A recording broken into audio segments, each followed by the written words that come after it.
I'm going to level with you guys on a few things. For starters, the videos on Cyberpunk 2077. We'll just get that out of the way. I recently completed the game and have taken a few days to mull it over. And if you've read the title of the video, there's one theme that stuck out to me, which brings me to my second topic. I wouldn't call it a fear so much as a rule. I don't want to die without having left proof that I lived. I'm not talking about a legacy, that's not the proof I want. Some people leave behind trophies and journals and such, and others say their children are their living legacy. I don't really agree with that last part, but that's a different video for a different channel and a different time. And I'm not also talking about family mementos either. I want to show the world I existed as a person. And even if I might be a bit boring, I was here. As I've learned from Cyberpunk, leaving your mark, your proof of existence, comes with a cost. Now, the cost for us is a whole lot less drastic. A few $100s and a large swath of time is the starting line to begin video creation on YouTube. $70 gets you a decent quality microphone, and $215 gets you a laptop to get you going. Price is subject to fluctuation. Amazon links in the description. No, not affiliated, I just want to be helpful. Now, you aren't recording your own gameplay with this setup, but you're at least getting voiceovers to add to JPEGs if that's what you want to do. Hell, if you already have a decent smartphone, the startup cost for short-form content just comes down to your time. The point I'm making is that the cost to leave your mark, your proof of existence, is trivial compared to the cost in Cyberpunk, as most of the time in the Cyberpunk universe, that cost is your life. Before we start, each character I cover is going to get a certain amount of their backstory covered. I'm going to try to stick with the basics, but that's likely going to be difficult in certain cases. You'll see why. We're going to go ahead and start with an easy one. Jackie Wells. Jackie Wells is V's best friend and co-worker in the first act.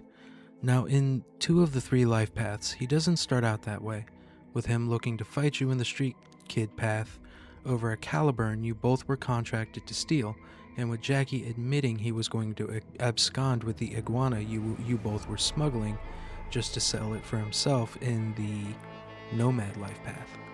However, in the Corpo life path, you two were longtime acquaintances and business partners, with Jackie hinting at a job near the Mexican border that could get V buried for good. However, all points converge on a montage video of Jackie taking V on a few gigs, showing him the ropes of his future career as an edge runner. After the rescue of one Sandra Dorset, Jackie lets V in on some great news for the both of them. One Dexter Gishan wants to talk to V personally for a mission that could skyrocket the both of them to new heights in the Merc for Hire business. Dex puts it simple, just gotta steal a piece of experimental biotech from Arasaka, but of course there are a few hang-ups. First, the cybertech enthusiastic gang, Maelstrom, has a piece of hardware that'll be incredibly important for the mission, and Militech, the designers, want it back. You're going to get it back and not let Militech pick it back up. Second, the client who submitted the gig wants to meet the people who will be in the thick of the mission, V in particular. Evelyn Parker has some important intel on the whereabouts of the experimental chip, having took a very detailed braindance recording of the location in which it's stored. Due to the nature of her job, she was given access to the hotel room of one Yorinobu Arasaka, only surviving son of Saburo Arasaka, the head of Arasaka Corporation. Yes, you have to steal experimental bioware from the son of ostensibly the most important company head in the world. So you complete these 3 tasks and begin the heist. You enter Konpeki Plaza utilizing the bot you got off Maelstrom. You gain access to Yorinobu's suite, steal the biochip, and everything goes off without a hitch. You make it back to the afterlife, have a few drinks, and who am I kidding? We wouldn't have a game if this is what happened. No, the moment you grab the biochip, aka the relic, Yorinobu enters his hotel room with his father, Saburo, followed by the Borg, Atom Smasher, prompting you both to hide behind a decorative screen and wait for the coast to clear up. The Arasaka father and son begin an argument which results in Yorinobu's crime of patricide. He calls in a lockdown of Konpeki Plaza, calling his father's death a poisoning, which should be obvious bullshit because I know Saburo would have been equipped with some state-of-the-art toxin binders. Anyway, this prompts both Jackie and V to have to try to escape. They fight their way down 2 flights of stairs, then have to make a jump for the ground floor. This damages the case holding the biochip, which is a temperature-cooled container, ruining the integrity of the relic. Jackie slots the chip just to make sure to preserve the chip's integrity, but doesn't make it too much longer after entering the Delamain cab that they used to get to Konpeki Plaza. He turns the relic chip over to V to make sure that the mission still ends in a somewhat successful state. Needless to say, Dex isn't happy about the results of the job and shoots V in the head, dumping him in the landfill outside Night City. The relic begins rebuilding V's wound, and in doing so also starts implementing the little secret it keeps. See, the relic is already coded with the engram of the rocker boy turned terrorist Johnny Silverhand, and part of the relic's function is to overwrite the personality of the dying individual and replace it with the individual coded on the chip, and thus we are given the main crux of the game. Jackie's life and death is very necessary for, and almost exists solely for V's development in the story. If Jackie survived the heist, the story of Cyberpunk 2077 would be drastically different in nature. If V just slotted the biochip, he could have definitely used Jackie as a grounding point and had way more help with dealing with what's on the chip. That's also, given the idea that Jackie would have survived getting shot. But Jackie doesn't survive, and in my opinion, that's all for the better. No, to me, Jackie represents something different. Jackie represents that desire to reach new heights rather blatantly, as well as the primary cost of leaving your mark on society within the cyberpunk universe. Jackie Wells gets a drink named after him. It's effectively a Moscow Mule, vodka on the rocks, ginger beer, and lime, with the change being whatever constitutes a splash of love for the bartender. I saw someone on Reddit add a tablespoon of pomegranate molasses, so I might try it. Anyway, Jackie went down in history as a master thief involved in the Konpeki Plaza heist. In my opinion, this counts as leaving a mark, and the mark he left cost him his life. To talk about this next character, we need to cover 2 different major events involving Arasaka. Both the 2013 raid on Arasaka Tower and the 2023 bombing of Arasaka Tower. Yes, we're covering Johnny Silverhand, but something you need to understand if all you've played is Cyberpunk 2077 is that Johnny's recollection of the 2023 bombing is unreliable, as his narcissism overwrites his memories while his engram is stored in Mikoshi. Don't worry, we'll get there in due time. Now, let's start with the 2013 raid, and in doing so, give a brief explanation of Alt Cunningham. It wouldn't be a far stretch to say that Alt was the best netrunner around during her time on planet Earth, on top of being one of the best programmers in the world.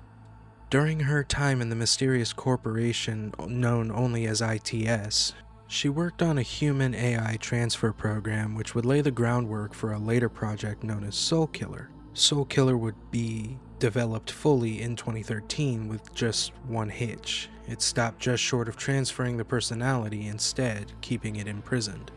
See, Cunningham was keeping her work a secret from her then boyfriend, the rocker boy Johnny Silverhand, more than likely because of his feelings toward corporations and the people who work for them. Anyway, Johnny and Alt would be accosted by undercover Arasaka agents in an alleyway outside a venue Johnny was playing at. The altercation would leave Johnny injured and Alt within the clutches of the Arasaka executive, Toshiro Harada. Johnny would then be rescued by the media, Lyle Thompson, and taken to his Ripperdoc to be patched up. He then would hire Rogue Mendieres and the Nomad Santiago to assault Arasaka Tower. How? Under the cover of an incredibly chaotic and free concert out front of the megastructure. The group slips into the building and fights its way to the research and development labs to find Alt.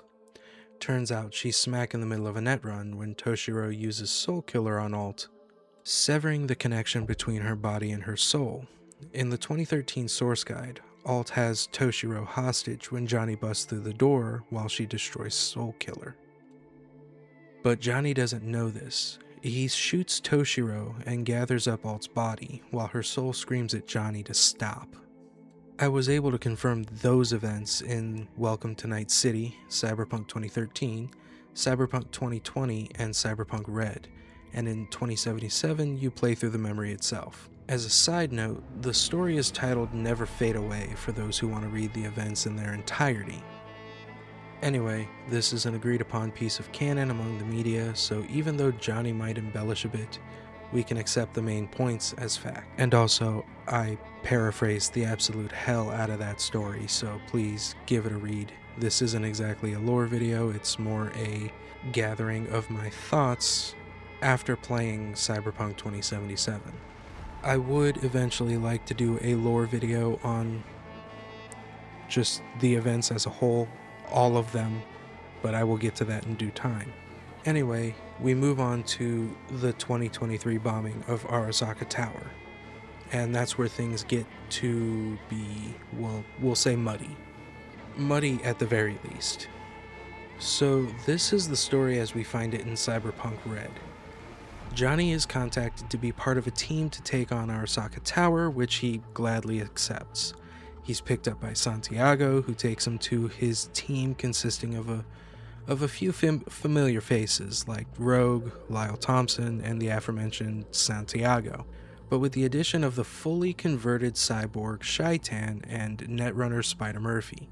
So step one for Johnny's team was to release Alt from Arasaka Labs, which Murphy handles in tandem with step 2, the destruction of Soul Killer and Arasaka systems. As the release of Alt and erasure of Soul Killer are taking place, everyone's favorite Borg, Atom Smasher, enters and begins his assault on the team. Shaitan is reduced to scrap metal and Lyle takes a bullet. Finally, Johnny decides to get the attention of Smasher, and after a brief pause of astonishment, Smasher cuts him in half with his auto shotgun. Before he can finally die, Spider Murphy uses Soul Killer on Silverhand in hopes to save her friend. This is mid-recording, Justin. Silverhand's team was called Strike Team Alpha. There was a second team, Strike Team Beta, which was to actually deliver the nuke to the basement. Strike Team Beta in Firestorm Shockwave ended up being the player characters for that particular mission, so they end up being unnamed. As according to page 130, part 2 of the mission briefing for the attack on Arasaka Tower. Strike Team Omega was to be Morgan Blackhand's team, and they were to provide backup and rescue should things go horribly wrong, which they do. So in technicality, neither Blackhand or Johnny Silverhand actually planted the bomb that blew up Arasaka Tower. Anyway, while all these events are going down, Kei Arasaka, the then CEO of Night City, of the Night City branch of Arasaka, panicked and began a laser transfer of the reliquary, which was promptly halted by Blackhand's crew. To recap, Cunningham was successfully sprung, Soul Killer was destroyed, Johnny was cut in half by Smasher, and Spider Murphy soul killed him. That's how he ends up on a relic. Blackhand and Smasher duke it out on the top of Arasaka Tower because Smasher took Shaitan's disembodied head and waved it at him in a challenge. The nuke goes off, Adam survives, but nobody knows what happened to Morgan Blackhand. In Johnny's version, he's the one that plants the bomb and sends it down the elevator shaft. He then takes Smasher on head-to-head, and Smasher captures him instead of killing him. He's then interrogated by Saburo before being soul-killed and imprisoned in Mikoshi. His version of events completely paints him as the tragic hero of the story, stating his need for attention. Not to feed into his narcissism, but in my opinion, Johnny has left one of the biggest impacts on the world, only being superseded by Alt, who created Soul Killer, and Raish Bartmoss, who destroyed the internet.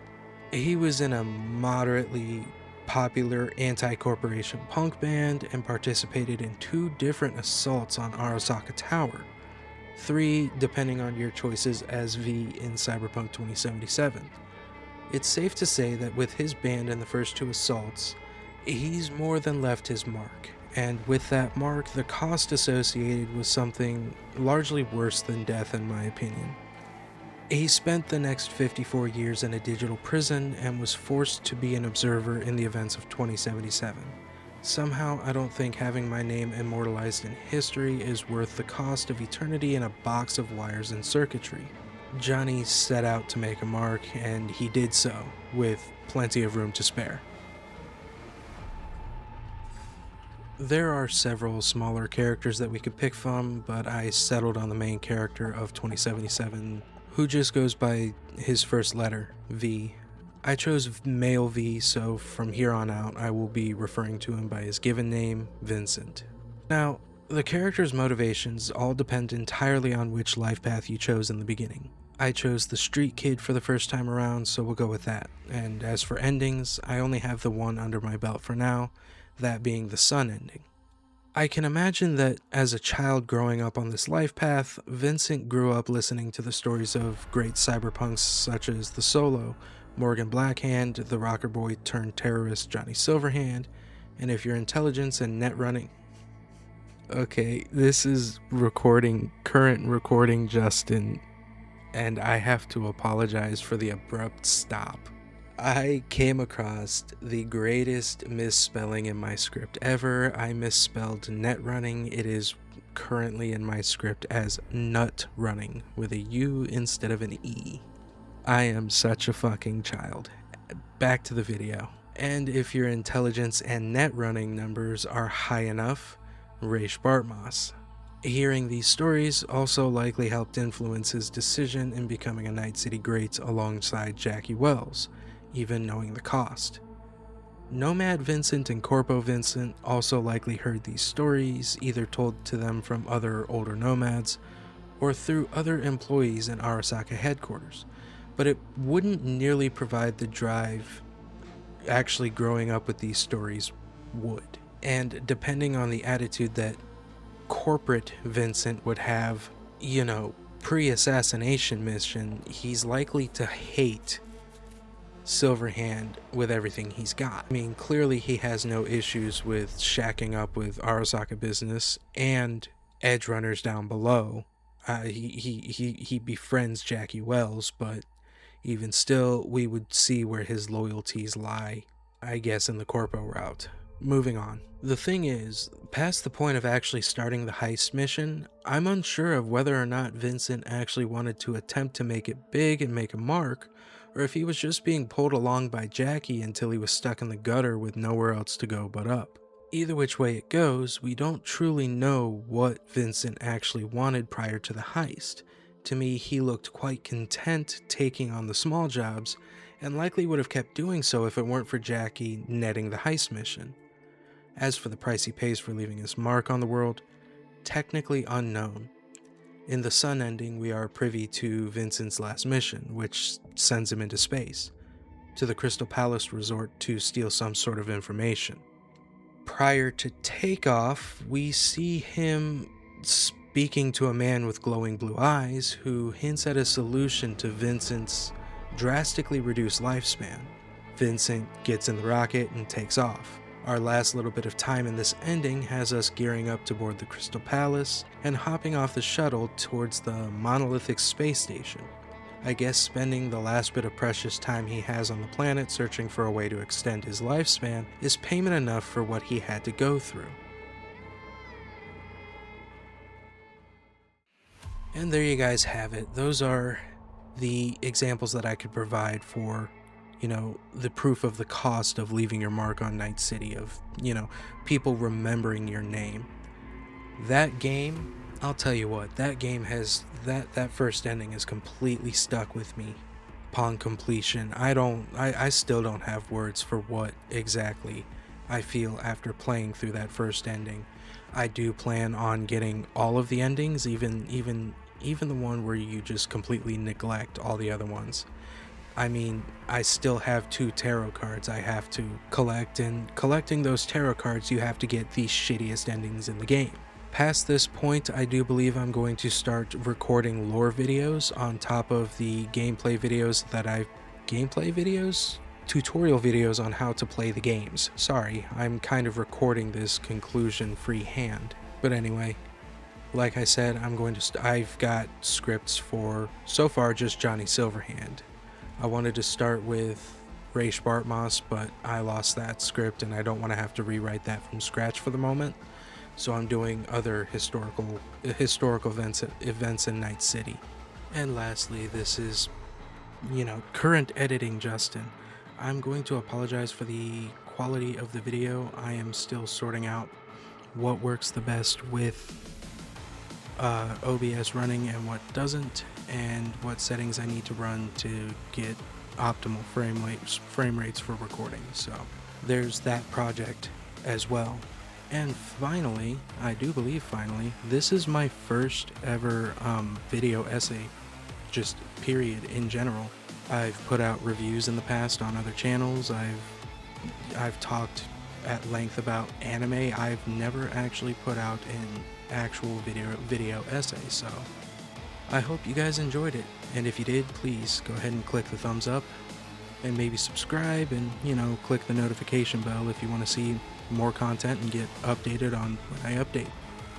At any rate, I love you all, and I will see you guys later on.